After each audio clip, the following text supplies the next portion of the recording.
Hey guys, welcome back. Just going to be working on the Saturn Vue again here today. Last episode, we went ahead and did a lot of work on the engine, putting it back in. But in this episode, we're going to hope to actually get it started. So let's get to it.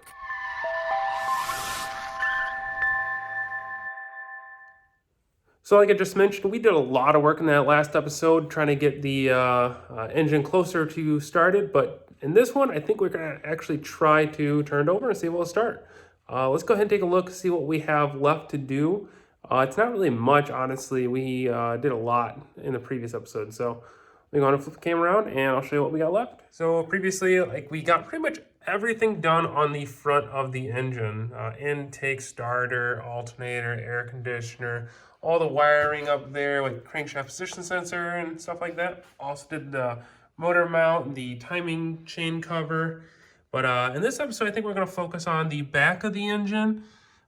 We have the exhaust manifold to put in, also the heater core lines, and then we have the evap system over here on the other side that we got to install. And then last thing on the front is the fuel rail, and then the breather. So we'll go ahead and start by probably putting on those heater core lines on the back and then doing the exhaust manifold and see how far we get here. So let's go ahead and start by doing that.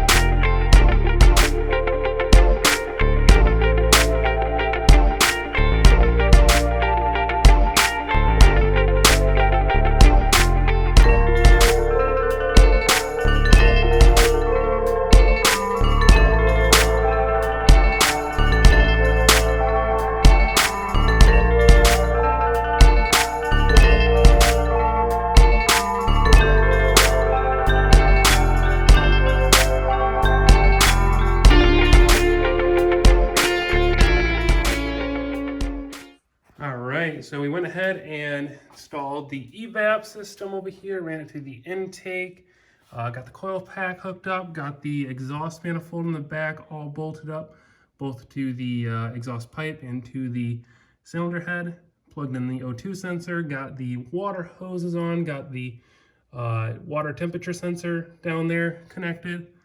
So we're looking pretty good. Also got that radiator hose installed. Next thing I think I want to do is probably install the fuel rail and then also take the wheel off and get that belt on down there. So that way that's all set and ready to go. And then after that, I don't think there's really much to do other than just button up the top with the air breather. I do need to find a couple more bolts here. When I was going through all the bolt pile that he had in the trunk, I could not find those. So I do need to find a couple bolts for going in there to get that engine mount all squared away, but that one will do for just now. But we'll go ahead and throw the fuel rail on top and see where we're at.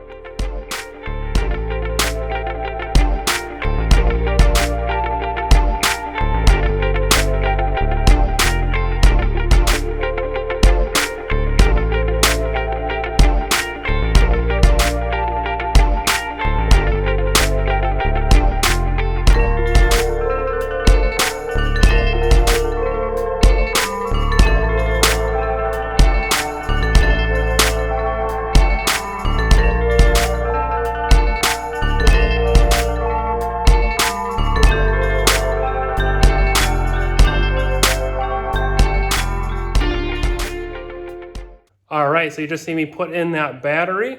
I also did the fuel rail, the intake system, hooked the fuel rail up to the fuel line, did the coolant lines. Everything should be buttoned up now. So let's go ahead and take a look at the engine bay right now and see what it looks like. All right, so going through the engine bay here, looking really good. Everything's hooked up as it should be. I got the belt on too. I did that off camera real quick. I did find the other two bolts. They were hidden down back in behind the seats, but everything is all connected now. The only thing, if this starts up, the only thing I might have to do after all this is bleed the clutch. It felt a little bit loose, but I think we can go ahead and try to start this. This does have oil in it. The oil is good enough for now. There you can see that has oil in it. Sorry for the focus.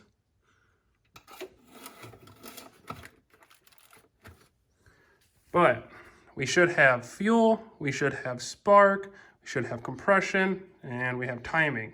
So with all four of those things, we should be good to go. So let's go ahead and try to start this up for the first time. Hopefully that battery isn't dead. I charged it not too long ago. It's an Optima, brand new, so hopefully it works. This obviously is not the battery that's going to be going with the sale of this car. I'll get a new one in the meantime, but this will work for now, so let's go ahead and try to start it.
Well, guys, it runs, so that's awesome. I did have turned off because obviously you can see it's a little smoky in here.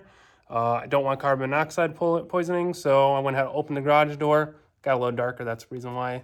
But no, this thing runs. I have a little bit of water coming out of the exhaust pipe, probably from sitting for so long. But it's fantastic that runs. It's running pretty good. I think it's missing on one of the cylinders, but we can figure that out. That's not a big deal. I've had issues with Ecotechs before where sometimes like the coil pack is bad or the fuel injector is bad or just something random. This was a good running engine though before it was removed from the Cobalt that I purchased it from. So I'm not really too worried about the engine. So we'll just go ahead and worry about this tomorrow. We do need to bleed the hydraulic clutch on it. But just the fact that it is running tonight is awesome. So I think we're going to go ahead and call this one a wraps for tonight. Please make sure to like, subscribe on this episode. Subscribing will also get you to the content faster the next time I post. But the next post will be the episode of bleeding the clutch and hopefully taking this thing for a drive for the first time. So we accomplished what we wanted to today. Got it started. So I will go ahead and catch you guys next time. See ya.